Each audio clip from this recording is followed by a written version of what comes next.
ওই আওয়াজ আমি ভুলতে পারছি না, আমি মরেও যাচ্ছি না, বাঁচতে পারছি না, আমি কী করবো এখন? হিসাব করা সেই কুয়া যেখানে বহু মেয়েকে সে মেরেছে আগে, সেখানে গিয়ে বলতে, মা দেখাতে কুয়ার মধ্যে কি আছে। সেই তাকে এসে ঢাকা ফেলে দিয়েছে।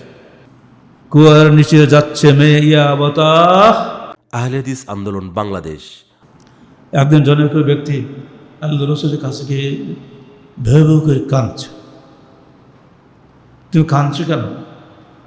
আমি স্মৃতি ভুলতে পারছি না, আল্লাহ রসুল আপনি রহমতুল্লাহ আলামিন, আমি কথা কোথায় বলবো, বলতে সুযোগ পাচ্ছি না, জায়গাও পাচ্ছি না, আপনি কি ধৈর্য ধরে আমার কথাগুলো শুনবেন? তো আল্লাহ রসুল বললেন, তুই বলবেন এখন, শুনি, বলো।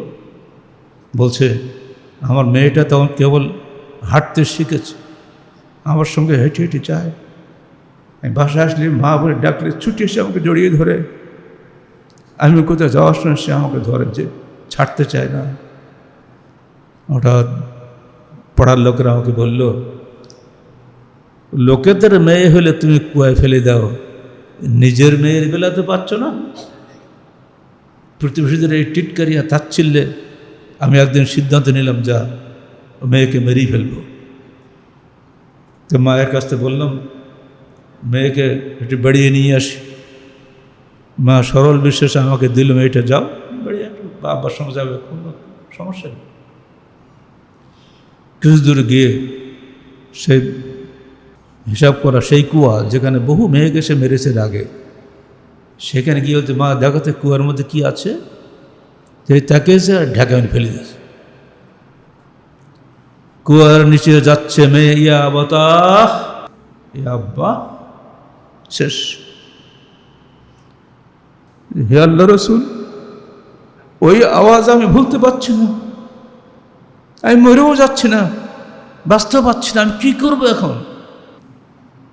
ওর বলার সঙ্গে সঙ্গে আল্লাহ রসুল দুই চোখ দিয়ে ধর ধর করে পানি ঝরছে। সাহাবে কেরাম বলছে, এই তুই আমার রসুলকে কাঁদালি? আল্লাহ রসুল বললেন, ওকে মানা করো না, ওকে বলতে দাও, ওকে হালকা হতে দাও, তুমি আরও যত খুশি বললো আমি শুনবো। এই ইতিহাস ছিল পৃথিবীতে। ইসলাম আসার পরে জানিয়ে দিয়েছে, সন্তান জঞ্জাল নয়, সন্তান সম্পদ। মেয়ে জঞ্জাল নয়, সে বাপের জন্য সম্পদ।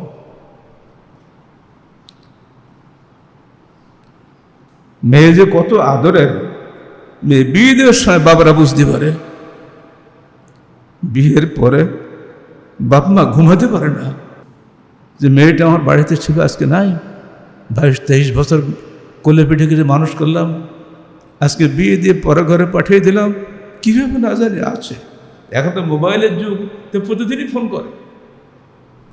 একটা যুগ কল্পনা করুন, যে যুগে মোবাইল ছিল না, চিঠিপত্র যেত না। আমার একটা ভাই কলকাতা শিয়ালদা স্টেশনে ট্রেন থেকে পড়ে মারা গেল, আমার বাপ মা জানতে পারেনি। 15 দিন পরে টেলিগ্রাম আসছে, তারপরে গিয়ে তার মাদ্রাসার ব্যাগটা গুলিতে নিয়ে বাড়ি চলে আসলেন। কি যুগ চলে গেছে একসময়।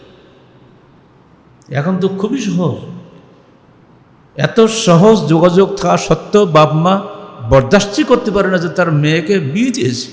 মেয়ে তো আমার কোলে পিটি করে মানুষ কার বিয়ে দিতে হবে, পরে বাড়ি চলে যাবে, কিন্তু দিতেই তো হবে।